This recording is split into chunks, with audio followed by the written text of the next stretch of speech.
Puji dan syukur kita hadiahkan kepada Allah Subhanahu wa Ta'ala yang mana telah memberikan kita nikmat, yaitu nikmat kesehatan, supaya kami bisa mempresentasikan makalah kami ini yang berjudul Islam pada Masa Reformasi.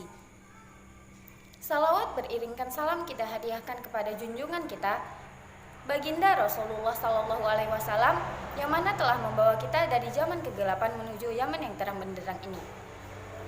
Perkenalkan, kami dari kelompok 7 yang berjudul Islam pada Masa Reformasi, yang beranggotaan saya sendiri yang bernama Widya Miranti Variega dan teman saya yang bernama Pina Nurisa. Pendidikan Islam pada masa reformasi. Berbicara seputar pendidikan Islam berarti membuka persoalan yang mempunyai ranah sedemikian luas. Pembicaranya bisa mengambil ranah filosofis, institusi, serta perkembangan dalam konteks sosio-historis, politik, dan kultural. Ini semua mencerminkan bahwa pendidikan Islam merupakan topik yang klasik, tapi sekaligus aktual untuk terus dibincangkan. Apalagi pendidikan sebagai aktivitas pengajaran yang berlangsung dimanapun dan kapanpun, serta mempunyai kedudukan yang sentral dalam kehidupan manusia.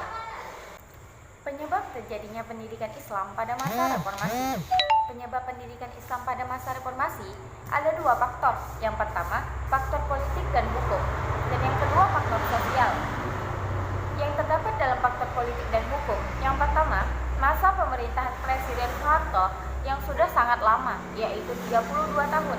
Yang kedua, adanya KKN, korupsi, kolusi, dan nepotisme dalam kehidupan pemerintah. Yang ketiga, adanya rasa tidak percaya kepada pemerintah Orde Baru yang penuh dengan nepotisme dan kronisme yang merajalelanya korupsi.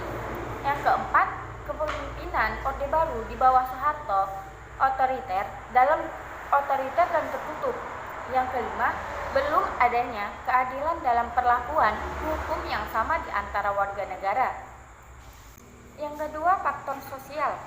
Yang terdapat dalam faktor sosial yaitu adanya kerusuhan pada tanggal 13 dan 14 Mei 1998 yang dilakukan oleh mahasiswa karena ada kelumpuhan perekonomian rakyat. Sehingga sangat logis apabila kolonial sangat mengekang keberadaan lembaga pendidikan Islam waktu itu. Dalam pemahaman yang sederhana, pendidikan Islam dapat dipahami dan sangat mudah untuk dipahami. Baik, selanjutnya, sejarah pendidikan Islam dan dampak pendidikan Islam pada masa reformasi akan dilanjutkan oleh teman saya yang bernama Pina Nurisa. Sejarah pendidikan Islam pada era reformasi. Pada masa reformasi ini telah dikembangkan dua model kurikulum, yaitu kurikulum KBK pada tahun 2004 dan KTSP pada tahun 2006. Dalam KBK tahun 2004, untuk mata pelajaran PAI, kita ambil contoh di jenjang SMP. Standar kompetensi yang disajikan sangat sederhana tapi cukup mendalam dan mencerminkan standar kompetensi pendidikan Islam yang menyeluruh. Pada masa reformasi, pendidikan agama Islam lebih diperhatikan dan disamakan kedudukannya dengan pendidikan umum. Salah buktinya adalah dengan diberlakukan Undang-Undang Nomor 20 Tahun 2003 tentang Sisdiknas yang mengatur berbagai bidang pendidikan. Salah satunya adalah bidang pendidikan agama Islam.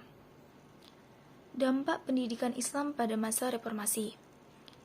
Dampaknya yang kurang baik terhadap Indonesia, khususnya pada aspek pendidikan. Kualitas kebudayaan sebagai dasar pendidikan luntur dan menjadi kapitalisme sebagai ideologi pendidikan. Penampilan anak muda zaman sekarang sama sekali tidak mencerminkan budaya Indonesia. Mencontek menjadi hal yang lazim dilakukan oleh pelajar dan juga mahasiswa demi kepuasan sebuah nilai. Sama halnya dengan pemerintahan di Indonesia.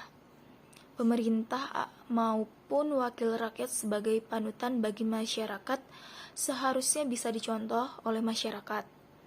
Tetapi sebaliknya malah berbuat hal yang menyimpang dari jalurnya. Sekian dari kami. Wassalamualaikum warahmatullahi wabarakatuh.